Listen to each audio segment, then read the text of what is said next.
भाभी जरा मेरा टिफिन दे दो, कॉलेज के लिए लेट हो रही हूँ। ये ले बेटी तेरा टिफिन। तभी रमन भी वहां आ जाता है।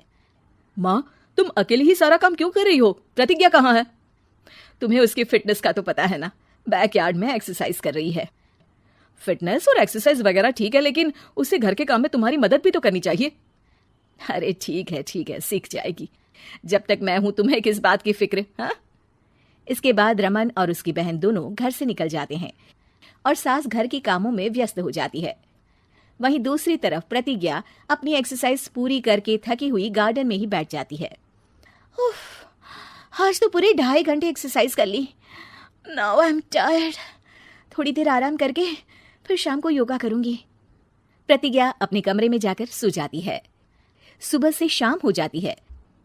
रमन और रेखा भी घर वापस आ जाते हैं, पर प्रतिज्ञा अभी तक कमरे से बाहर नहीं निकलती, जिस पर एक बार फिर अपनी माँ को अकेले काम करते हुए देखकर रमन उनसे कहता है, माँ, तुम हर समय अकेले काम में लगी रहती हो, आखिर प्रतिज्ञा पूरा दिन करती क्या है? बेटा, वो थक कर आराम कर रही है, आ जाएगी। तुम हाथ मुंह धोकर डिनर करने आ जाओ। रमन बिना कुछ बोले वहां से चला जाता है। थोड़ी देर बाद वो सब डिनर करने बैठते हैं, तभी प्रतिज्ञा भी वहां आ जाती है और डिनर में बने खाने को देखकर बोलती है, मम्मी ये क्या, सब कुछ तला भुना बनाया है। ऐसा खाना आप सब और मेरी हेल्थ के लिए कितना खराब है। प्रतिज्ञा, तुम खुद कभी माँ की मदद करती नहीं और ऊपर से खाने में नुक्स निकाल रही हो। अरे बहू, हम सबकी हेल्थ के बारे में ही तो सोच रही है। बहू, मुझे ना वो डाइट वाला और बिना घी तेल का खाना बनाना आता नहीं। कुछ नहीं होता मम्मी, वो भाभी बना लेगी। आखिर इतनी फिटनेस फ्रीक है, डाइट फूड बनाना भी जरूर आता होगा। वो सब डिनर करके सोने चले जाते हैं।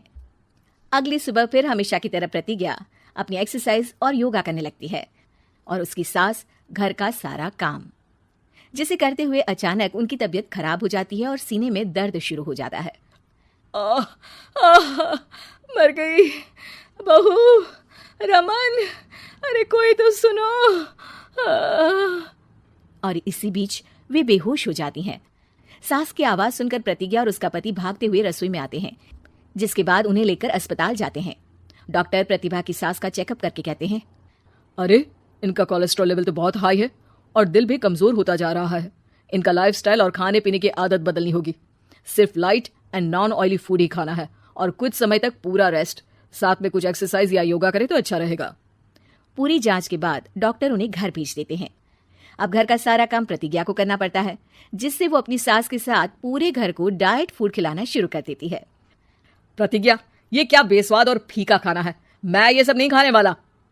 हाँ भाभी, बीमार तो मम्मी है, फिर हम ऐसा खाना क्यों खाएं? प्रतिज्ञा किसी की बात पर कोई ध्यान दिए बिना सास को बढ़िया एक्सरसाइज कराने के साथ कुछ ना कुछ गड़बड़ करते हुए घर का काम करती रहती है। एक शाम रमन प्रतिज्ञा से चाय मांगता है। ये लीजिए, पर मैंने इसमें चीनी थोड़ी कम डाली है। रमन चाय पीता है और तुरंत ही उसे दोबारा कप में पलट देता है। अर्र, कौन सा जहर है? अरे जहां खाने में नमक डालना होता है वहां डालती नहीं और इसमें नमक ही नमक भर दिया। उई माँ, सॉरी, मैं दूसरी चाय बना देती हूँ। अरे रहने दो, तुमसे फिटनेस का ध्यान रखने के अलावा और कुछ नहीं हो सकता। इसके बाद प्रतिज्ञा कपड़े धोने जाती है, जिसमें वो रंगीन और सफेद सब कपड़े एक जगह मिक्स कर देती है, जिससे एक कपड़े का रंग दूसरे पर चढ़ जाता है और उसी वजह से रेखा की नई ड्रेस खराब हो जाती है। भाभी, ये आपने क्या किया? मेरी नई ड्रेस थी, सारी खराब कर दी। सॉरी रेखा, मुझे पता नहीं था और मैंने सारे कपड़े एक साथ ही वॉशिंग मशीन में डाल दिए। जहां एक तरफ प्रतिज्ञा घर के हर काम में रोज कोई ना कोई ब्लंडर करती, वहीं सास को एक्सरसाइज कराने और हेल्दी फूड खिलाने में कोई कमी नहीं छोड़ती, जिस वजह से जल्द ही उसकी सास पहले से भी अच्छी हो जाती है। हेल्दी फूड तो ठीक है, पर बहू आज हम खीर बनाएंगे। मम्मी, मुझसे खाना तो ठीक तरह बनता नहीं, खीर कैसे बनाऊंगी? और अगर अच्छी नहीं बनी तो रमन गुस्सा हो जाएंगे। अरे कोई गुस्सा नहीं होगा और देखना, खीर भी बहुत स्वादिष्ट बनेगी। प्रतिज्ञा की सास उसके साथ रसोई में जाकर उसकी मदद करते हुए खीर बनाना सिखाती है, जिसे खाकर रमन तारीफ करते हुए कहता है, वाह क्या टेस्टी खीर बनी है, मजा आ गया आज तो। आज ये खीर प्रतिज्ञा ने बनाई है। क्या बात, आखिर तुम खाना बनाना सीख ही गई? पूरा तो नहीं सीखा, पर सीख रही हूँ। और इसमें मैं अपनी बहू की बिल्कुल वैसे ही मदद करूंगी जैसे इसने एक्सरसाइज करने में मेरी मदद की। अब प्रतिज्ञा घर के काम में सास की मदद करने लगती है। और उसकी सास एक्सरसाइज में प्रतिज्ञा को कंपनी देने लगती है, जिस पर दोनों सास बहू की जोड़ी को देखकर रेखा और रमन भी इंस्पायर हो जाते हैं। आज के बाद हम भी आपके साथ एक्सरसाइज करेंगे। अब पूरा परिवार एक साथ एक्सरसाइज करके डाइट फूड खाने लगता है।